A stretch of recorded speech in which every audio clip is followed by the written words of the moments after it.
রমজানে মাঝে মাঝে তারাবির নামাজ ছুটে যায়।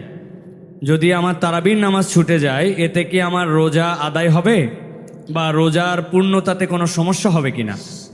ভাইরা আমার, রমজান মাসে তারাবির নামাজ না পড়লে আমরা অনেকে মনে করি যে তার রোজাতে বোধহয় অসুবিধা হবে।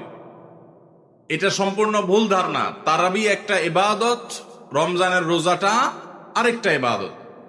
যেহেতু তারাবি না পড়লেও রমজানের রোজা হয়ে যায়, তাহলে তারাবি পড়ার কি আর দরকার আছে? কেন? রোজা তো হয়ে যাবে। আলাদা ইবাদত।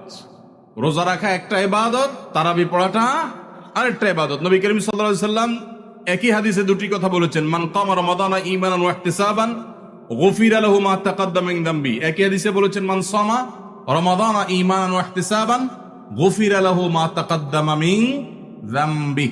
যে ব্যক্তি ঈমান এবং ইখলাসের সাথে রমজানের রোজা রাখবে, আল্লাহ তার পূর্বের গুনাহ মাফ করবেন। যে তারাবি পড়বে তারও পূর্বের গুনাহ মাফ করবেন ইনশাআল্লাহ। এই জন্য ভাইরা, তারাবির নামাজ পড়তে হবে। এটা সুন্নাহ, গুরুত্বপূর্ণ সুন্নাহ, সাধারণ সুন্নাহ না। নবী সাল্লাল্লাহু আলাইহি সাল্লাম ছাড়েন নাই, সাহাবীরা ছাড়েন নাই। কোনো ওযর ছাড়া তারাবি ছাড়া যাবে না।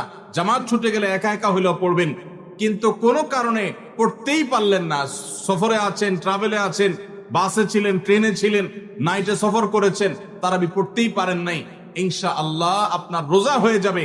তাই বলে তারাবিকে অনেকে অবহেলা করেন আজকাল, যেটা তো সুন্নাত, না পড়লেই কি।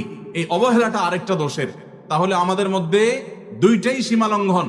কেউ মনে করেন তারাবি না পড়লে রোজাই হবে না, এটা হলো বাড়াবাড়ি।